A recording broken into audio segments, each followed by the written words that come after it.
La condition humaine, c'est d'être immergé dans la pensée. C'est Eckhart Tolle qui nous dit ça dans L'art du calme intérieur, un livre que je te recommande vivement. Il est super facile à lire, tu vois qu'il y a des petites sections comme ça, des fois c'est même genre une phrase, comme celle que je viens de te dire, et, et c'est super efficace, super concis. J'adore ce genre de livre pour ces raisons-là. Et c'est pas pour rien que j'utilise cette phrase d'introduction qui va avec le titre qui est Être un homme. Quel problème as-tu résolu aujourd'hui? Pourquoi? C'est quoi le lien? Je sais pas si tu arrives à le faire, mais en gros, on est effectivement immergé dans la pensée et c'est notre condition, mais c'est aussi le problème majeur en quelque sorte. Et quand je t'invite à te focaliser sur les problèmes que tu as résolus aujourd'hui, ou ceux que tu pourras résoudre demain, ou du moins ceux dont tu auras l'intention que tu auras l'intention de résoudre demain, c'est pour nous sortir de la tête et être focalisé sur les actions concrètes, tu vois. Parce que la vie, finalement, c'est des problèmes à régler. Et dans l'idéal, enfin, notre qualité de vie augmente en fonction, enfin, les problèmes ne cessent jamais. C'est juste que plus on règle nos problèmes, plus les problèmes qu'on a à régler sont d'une meilleure qualité en quelque sorte. Tu vois, il y a des problèmes basiques qui sont, ben, j'ai besoin de pisser.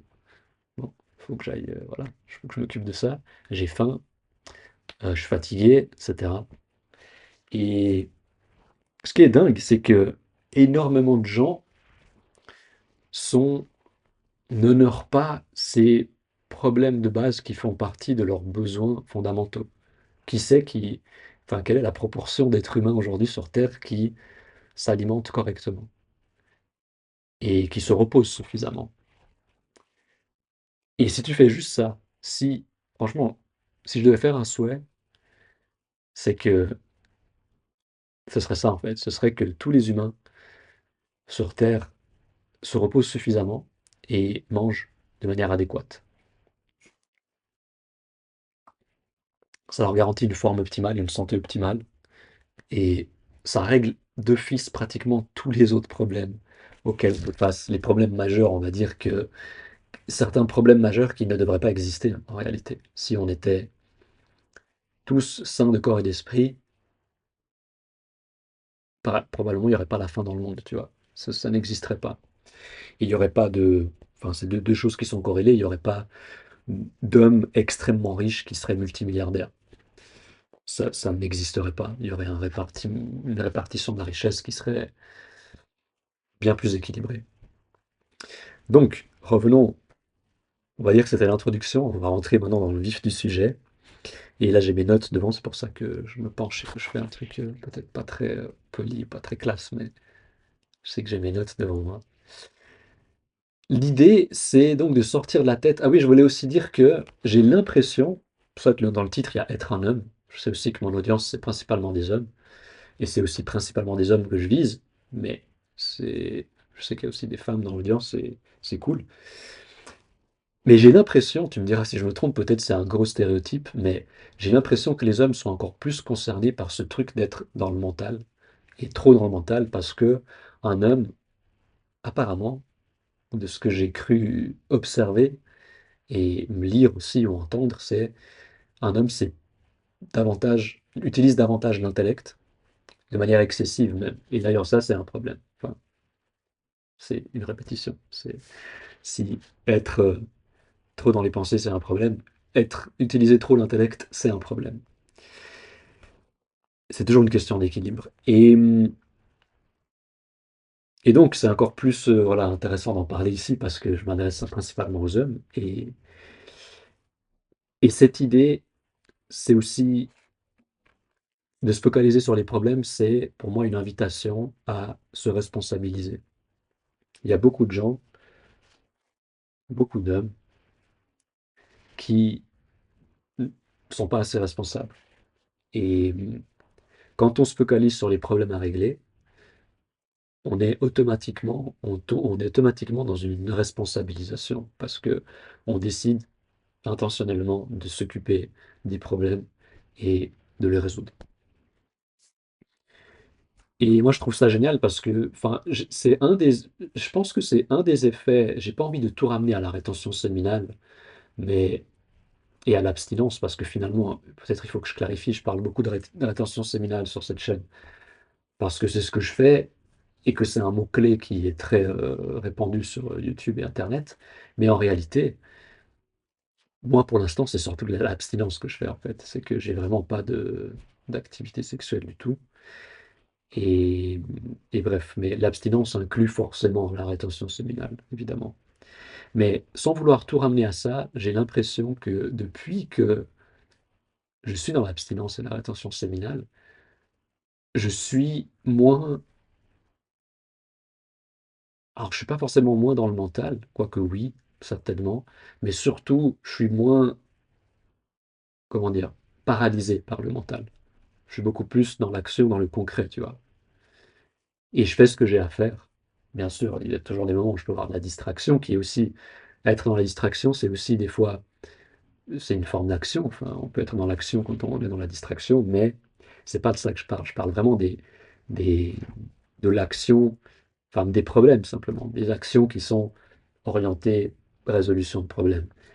Et donc cette responsabilisation, ça nous permet, enfin voilà, cette idée de se focaliser sur les problèmes, c'est une part sortir de la tête et se responsabiliser. Et dans les exemples qu'il y a, comme je le disais, il faut partir des trucs très basiques pour être sûr qu'on traite vraiment les choses basiques. Et j'aime beaucoup cette idée de range ta chambre avant de critiquer le monde. Et je trouve que c'est super pertinent comme motto ou comme suggestion. Parce que comment, tu vois, si tout le monde, enfin, comment on peut critiquer le monde, tu vois, pointer du doigt les choses à l'extérieur, dire qu'est-ce qui va mal chez les autres ou dans le monde en général, quand en fait, dans notre petit monde, prenons notre chambre, c'est le bordel. C'est pas rangé, c'est pas épuré. Et je parle de la chambre, mais en fait, il faut même penser avant tout qu'on est une âme qui s'incarne dans un corps, et on n'est pas ce corps physique. C'est notre premier véhicule pour exister et opérer dans ce monde. Et, et donc, il faudrait d'abord se concentrer là-dessus, sur notre corps-esprit, et soigner, enfin, être sûr qu'on résout les problèmes qu'on a au niveau du corps-esprit. Donc, c'est parfaitement aligné à ce que j'ai dit au début de la vidéo, de bien s'alimenter et de se reposer suffisamment. C'est chose primordiale. Et donc voilà, si tu dois faire un peu l'inventaire de quels problèmes tu as en ce moment, tu dois vraiment commencer pas par le monde extérieur. Tu vois, si tu te dis, je sais pas, j'ai pas de travail ou je gagne pas assez d'argent ou des problèmes dans les relations même, tu vois. Tout ce qui est extérieur, c'est important bien sûr, surtout les trucs que je viens de dire qui sont quand même essentiels dans notre vie, mais commence d'abord par ton corps-esprit. Tu vois, est-ce que, par exemple, est-ce que tu te reposes suffisamment? Et sinon, si tu te sens fatigué, si tu as une fatigue chronique, si tu as des addictions aussi, ça fait partie du corps-esprit. Et si tu as des problèmes digestifs, comme la plupart des gens ont des problèmes du système digestif parce que, ils n'utilisent pas bien leur corps-esprit, ils sont déconnectés, il y a une déconnexion corps-esprit, l'esprit a pris le dessus, le mental a pris le mental se déséquilibre vite parce que c'est plus subtil que le corps physique et il y a ce déséquilibre, donc on est trop dans le monde mental, dans les pensées, dans tout ce que ça implique d'être dans le mental et dans les histoires aussi qu'on se raconte. Et en fait, on est complètement déconnecté du corps physique, plus ou moins, et forcément, ça se dégrade. Donc, tout le monde devrait en principe, enfin, tout le monde devrait, si c'est pas déjà fait, se concentrer sur connecter, aligner corps et esprit, et prendre soin de ce corps-esprit avec tout ce qu'il y a à faire pour récupérer une bonne santé. Et ensuite, c'est pas fini. C'est tout ce qui est préventif et tout ce qui est à faire quotidiennement pour conserver une bonne santé mentale et physique et globale. Ensuite, pour les trucs, si on part maintenant à, ok, la maison par exemple, ça peut être des trucs tout cons comme s'occuper de sortir les poubelles à temps, ne pas laisser les odeurs se répandre, l'ordre dans la maison, d'avoir un lieu de vie qui est épuré, qui est un sanctuaire où tu t'es dehors, t'es à l'école ou t'es au taf et à l'idée de rentrer chez toi, tu te réjouis. Pas parce que tu vas te poser devant Netflix, ce qui est pas, je ne juge pas, mais simplement par le fait que tu sais que dès que tu passes le seuil de la porte, tu te sens apaisé parce que tu rentres dans un sanctuaire, dans ton sanctuaire, tu vois. Si c'est pas le cas, si t'as pas ce sentiment, tu dois te concentrer là-dessus. En deuxième temps, dans un deuxième temps, après s'être occupé du corps-esprit, enfin ça peut se faire en même temps, hein, en parallèle. Parce que si tu soignes ton environnement, si tu crées un sanctuaire où tu peux vraiment te ressourcer, ça va t'aider à te reposer, donc ça va agir sur ton corps-esprit, tu vois. Et bien sûr, il ne faut pas prendre au mot tout ce que je dis, genre occupe-toi d'abord de ton corps-esprit et ne fais rien d'autre que ça, parce que si tu t'occupes de tes relations, de soigner tes relations, si tu t'occupes d'avoir une vie matérielle avec un plus grand confort, on va dire pas excessif, parce qu'on peut tomber dans l'excès de confort et ça devient après, ça devient, ça peut devenir un problème. Mais effectivement, si tu améliores chez toi, c'est un peu l'extérieur. Si tu améliores tes relations, c'est l'extérieur, mais ça va avoir un impact direct sur ton corps-esprit. Sur ton esprit en premier lieu, mais vu que c'est interconnecté, ça va forcément avoir aussi avant tout, au niveau du corps, un impact sur ton système nerveux.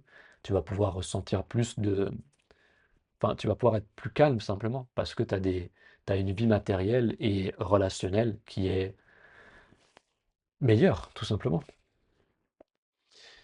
Donc, après, il y a des trucs pratiques, par exemple, je sais pas, tu as des choses à réparer chez toi, et ben, ça veut pas dire que, surtout parce que je m'adresse aux hommes, ça veut pas dire qu'un homme devrait savoir tout faire, tu vois.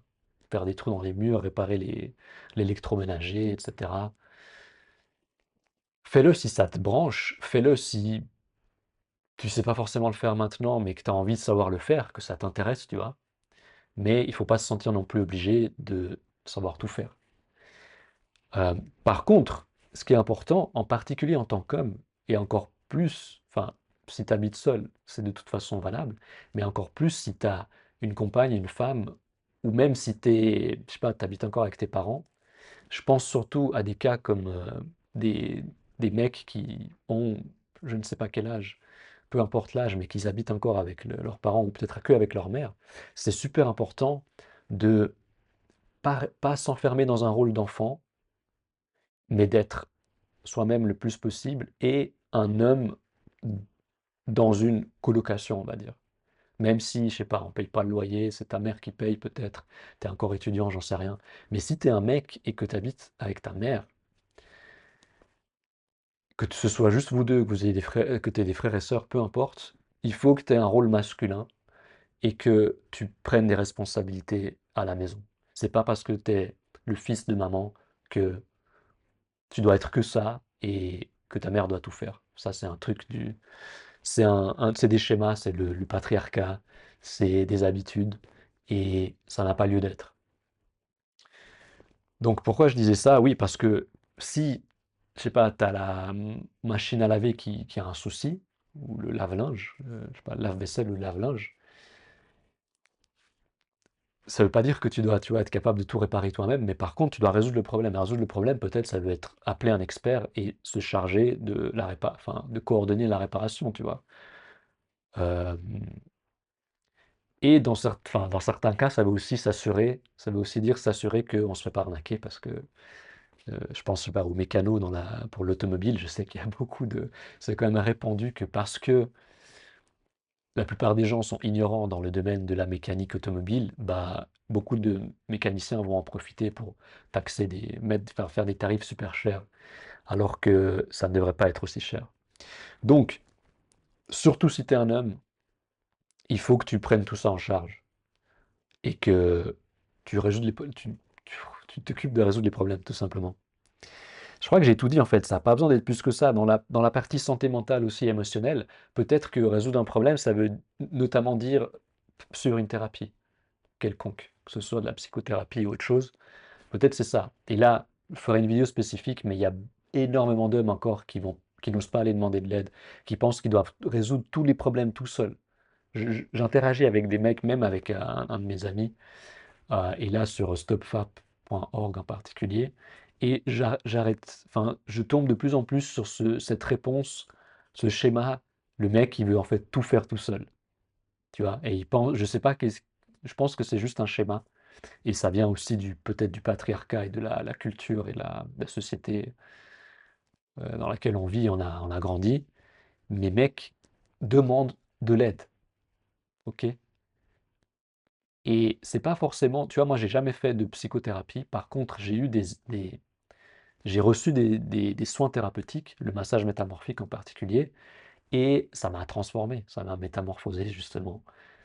Et c'était quand j'étais au plus bas de ma vie, je savais pas que j'avais fait un burn-out en fait. Et ouais, j'avais touché le fond. Et c'était vraiment le moment le plus extrême en termes de mal-être de ma vie. Et il y avait aussi une incapacité dans quoi faire, tu vois. J'étais pratiquement paralysé pendant presque un an jusqu'à ce que l'univers me serve cette opportunité et que j'accepte d'aller. En plus, j'avais même pas vraiment d'argent, mais j'y suis quand même allé et tu vois, j'aurais eu moyen de payer la première session ou quoi. Je me rappelle même plus si j'avais payé la première. Mais en fait, au au bout du compte, elle a décidé de m'offrir le soin contre, c'était d'ailleurs 7 séances, contre simplement un témoignage de mon expérience avec elle, qu'elle aurait pu utiliser ensuite, qu'elle n'a même pas fait encore, mais le but c'était qu'elle utilise ça pour, comment dire, pour la promo de ses soins. Mais bref, je pense que j'ai dit l'essentiel, tu as compris un peu le principe. Un autre truc important à dire, c'est de jouer aussi. Euh, En quoi c'est résoudre un problème de jouer, parce que justement, il faut pas.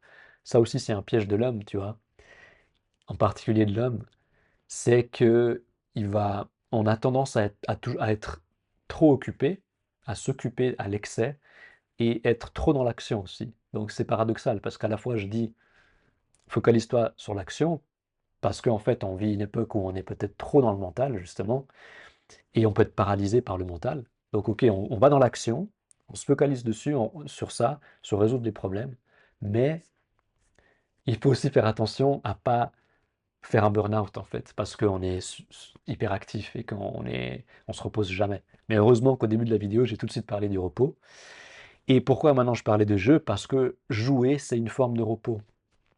Et en même temps, c'est actif, tu vois, surtout si quand je dis, c'est pas, quand je dis jouer, c'est pas jouer aux jeux vidéo, mais c'est plutôt que ce soit, enfin voilà, physique, dans le monde physique, avec ton corps, que tu te mettes ton corps en mouvement, peut-être avec des gens, c'est encore mieux parce que tu as le côté, tu as un lien avec les gens, et il y a plusieurs choses, il y a la détente, il y a le mouvement du corps, il y a du coup quelque chose de physique, ça fait circuler l'énergie, si on est dehors, c'est encore mieux, si c'est avec des gens, c'est encore mieux, tu vois, et en 1 heure d'activité comme ça, de jeu sportif peut-être, sans que ce soit trop intense, tu peux vraiment faire, comment dire, t'occuper des besoins essentiels d'un être humain.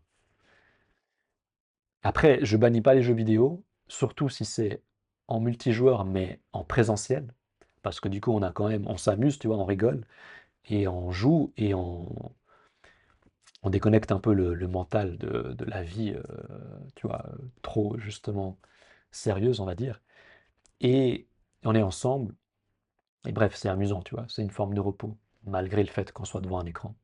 Mais au moins, on est avec des gens et on se marre, et il y a quand même quelque chose d'humain qui se passe. Juste faire attention à que ce soit pas trop stimulant aussi, pas que ce soit surstimulant cette activité, que ce soit avec ou sans écran. Et une autre suggestion aussi qui est particulièrement adressée aux hommes, surtout quand on vit en communauté, mais même si on habite seul, chercher quelque chose de communautaire quand même et proposer ça.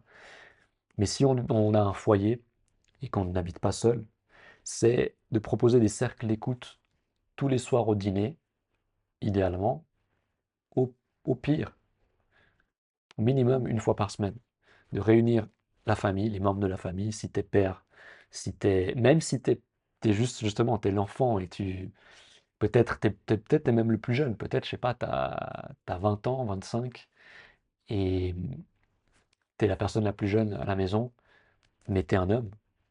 Si t'es une femme, tu peux aussi tenter ça, hein, si tu sens que t'as un élan naturel de le faire ou que tu veux juste essayer. C'est juste que je sais que c'est plus un truc masculin de créer un espace bienveillant, sécurisant, où on va. C'est un cercle d'écoute, c'est un espace où en fait tout le monde va pouvoir s'exprimer et surtout écouter les autres. Et ça optimise la communication, ça. Bref, j'ai fait une vidéo là-dessus, hein, je vais peut-être la mettre en lien dans les commentaires. Et je crois que je vais en faire une spécifique, mais je sais pas si ce sera peut-être sur ma deuxième chaîne, pour reparler de cette idée des cercles d'écoute, mais plus particulièrement de l'écoute véritable qu'on peut opérer tout le temps, pas forcément dans le contexte d'un cercle d'écoute. Est-ce que j'ai autre chose à dire? Oui, l'autre suggestion, ça aussi j'aime bien cette idée, qui est aussi dans le fait, on résout des problèmes spontanément, il n'y a pas besoin de le mettre sur notre liste. C'est l'idée de laisser tous les lieux que tu visites, quand tu les quittes, de les laisser plus propres et plus rangés, plus en ordre que tu ne les as trouvés. Ça peut être des WC publics, des toilettes publiques, ça peut être un parc dans lequel tu vas te promener. Si tu vois des déchets, tu peux en ramasser, pas tout, tu vois, parce que peut-être il y a trop de trucs et du coup tu y passerais 1 heure. Si tu as le temps, si ça te fait plaisir, pourquoi pas. Mais tu vois, l'idée que ce soit juste plus propre et plus en ordre que tu ne l'as laissé, enfin que tu ne l'as trouvé. Si dans ton parc, tu vois, tu te promènes et il y a 10 déchets devant toi, suffirait que tu en ramasses un et que tu le mettes à la poubelle. Et c'est déjà plus en ordre et plus propre et rangé, tu vois, que le parc n'est pas rangé, mais plus en ordre et plus propre que tu ne l'as trouvé. Et imagine si tout le monde avait cet état d'esprit et faisait ça. Je sais pas, en quelques semaines ou quelques mois peut-être, il y aurait plus de problème de déchets en fait. T'imagines, plus de problème de déchets. Enfin, en tout cas, les déchets, plus de problème en termes de pollution de déchets sauvages, tu vois. Il y aurait toujours la question de comment on élimine au mieux ces déchets, on les traite au mieux, et le côté prévention pour réduire aussi la production de futurs déchets, on va dire, avec les emballages et tout ça. Mais c'est un premier pas, tu vois, qu'on peut tout de suite, je sais pas, au niveau citoyen, on peut se responsabiliser. Tu vois, il y a tellement de problèmes qui viennent du fait que, en tant que citoyen, il n'y a pas assez d'individus responsables. Tu vois, ils vont se dire, ils vont critiquer les déchets et tout, mais ils vont pas se dire, tiens, je vais peut-être en ramasser un, même si c'est pas moi qui l'a mis, tu vois. C'est toujours genre, c'est les autres qui doivent faire ça. C'est la faute des autres parce que les autres laissent des déchets. Et sinon, c'est la faute des autorités parce que, enfin, tu vois, c'est les autorités qui doivent s'occuper de régler ce problème. Alors que on pourrait tous se responsabiliser, ça nous prendrait quelques secondes, tu vois, de ramasser un déchet à chaque fois qu'on sort, même si c'est pas le nôtre. Et je trouve incroyable qu'il n'y ait pas déjà des trucs, de la communication au niveau des gouvernements. Peut-être il y en a un peu, peut-être je dis des conneries, tu vois. S'il y en a, il n'y en a pas assez. Tu vois, juste d'encourager les citoyens, les individus. Et on pourrait faire ça. Laisser les lieux, les lieux publics dans lesquels vous vous rendez, ils sont dans un certain état. Quand vous partez, faites en sorte qu'ils soient plus en ordre et plus propres comme vous les ayez trouvés. Ça devrait être partout, ce genre d'invitation. Et là, j'ai la batterie qui va lâcher bientôt sur mon Mac. Donc je vais arrêter. En tous les cas, on a fini, je crois. Dis-moi ce que tu en penses. Et lâche des coms. Sache aussi que tu peux soutenir cette chaîne en me lâchant un don sur Ko-fi. Il y a un lien dans la description et en commentaire épinglé. Ça fait vraiment une grande différence, les dons. Et sinon, tu peux booker une consultation aussi si ça t'intéresse. J'étudie l'Ayurveda, donc j'utilise l'Ayurveda dans mes consultations maintenant. Et je peux t'aider à évaluer enfin, on peut faire l'évaluation de ta constitution de naissance. En tout cas, même en vidéo, ça peut se faire. Pour ce qui est de l'état actuel de la personne, c'est un truc que je fais pas encore, mais ça pourra se faire bientôt. C'est plus facile en présentiel par contre. Mais bref, je suis thérapeute holistique, donc on peut utiliser différentes approches pour justement s'occuper de ton corps-esprit et t'aider à trouver le calme, la sérénité et d'être dans les meilleures conditions pour faire face à la vie et s'épanouir tout simplement. Sur ce, à la prochaine, prends soin de toi et à bientôt. Ciao.